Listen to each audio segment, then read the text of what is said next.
बिहार के पंचायतों के लिए बहुत ही धमाकेदार खबर निकलकर सामने आ रही है। पंचायतें आत्मनिर्भर हो जाएगी, मुखिया जी राजस्व अधिकारी हो जाएंगे, नगर निकायों के तर्ज पर पंचायतें करेगी टैक्स का निर्धारण, पंचायत के पास अपना बजट होगा। जी हाँ, मुखिया को टैक्स वसूलने का अधिकार मिलने वाला है। शुरुआत में मोबाइल टावर से टैक्स वसूली जाएगी, तो मुखिया जी कमर कसकर तैयार हो जाइए। अब आप आत्मनिर्भर हो जाएंगे। पंचायतों के विकास के लिए आपको केंद्र या राज्य के सामने हाथ पसारने की जरूरत नहीं है। नमस्कार, मैं हूं अभय कुमार। आप देख रहे हैं खास कार्यक्रम गांव की सरकार। गांव की सरकार में हम पंचायतों और ग्राम पंचायतों से जुड़ी तमाम खबरें लाते हैं जो आपके जीवन को प्रभावित करता है, ग्रामीण जीवन को प्रभावित करता है। तो दोस्तों, हम बहुत ही धमाकेदार खबर लेकर आ रहे हैं कि मुखिया जी अब टैक्स वसूलेंगे।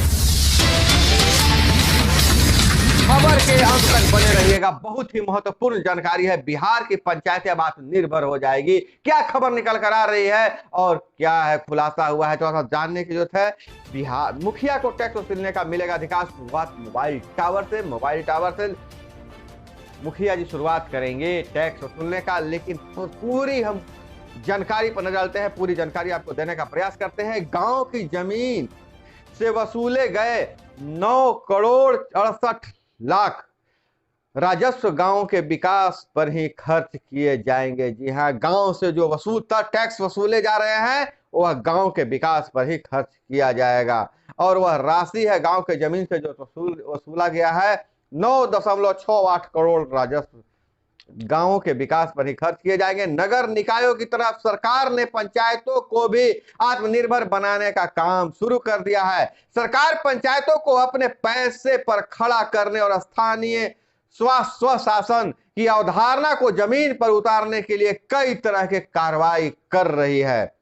इसके तहत मुखिया टैक्स वसूलेंगे और अपनी पंचायत का विकास करेंगे। इस कड़ी में गांवों में मोबाइल टावर लगाने के इच्छुक 9,682 आवेदकों से टावर लगाने के लिए एनओसी अनुमति शुल्क जिसको कहते हैं देने के लिए प्रति टावर 10,000 के रेट से 9 करोड़ 68 लाख वसूले गए हैं। चूंकि अभी ग्राम पंचायतों के पास टैक्स वसूलने का पूरा ढांचा खड़ा नहीं किया जा सका है, ऐसे में निकट के संबंधित नगर निकायों के मार्फत से राजस्व वसूल उसे अब पंचायती राज विभाग के मार्फत गांव के विकास पर लगाई जाएगी। तो मुखिया जी टैक्स वसूलेंगे और पंचायतों में अब वो टैक्स के जो पैसे हैं जो बाहर नहीं जाएगा, पंचायत गांव के विकास के लिए खर्च किया जाएगा। और यह तो मोबाइल टावर की बात हो गई। दूसरे चरण में और तैयारी है, जैसे पेट्रोल पंप, गैस एजेंसी, कृषि हाट, दुकानों से भी टैक्स मुखिया जी लेंगे। गांवों में टावर लगाने के लिए अब तक कुल 11,132 आवेदन मिले हैं, जिसमें 968 आवेदन अस्वीकृत कर दिए गए हैं। 172 आवेदन सही नहीं पाए गए, जबकि 310 आवेदन विचारणीय है। इस तरह अब 9,682 आवेदन स्वीकृत किए गए हैं। Bihar mobile tower, optical fibre cables और संबंधित दूरसंचार और संरचना नियमावली 2020 के बनने के बाद गांवों में से पहली बार राजस्व वसूलने की शुरुआत हुई, जिससे अब तक पहले जैसा बताया था 9.5 करोड़ से ज्यादा राशि वसूली हुई है। यह तो पहले चरण की बात हुई। अब दूसरे चरण में अब पेट्रोल पंप अगर आपके पंचायत में खुलेगा तो उससे भी टैक्स वसूलने का अधिकार मुखिया जी को होगा। गैस एजेंसी से भी टैक्स लेना है और दुकान और हाट लगता है उससे भी राजस्व की जो प्राप्ति होगी मुखिया जी वसूलेंगे और गांव में ही खर्च होगा।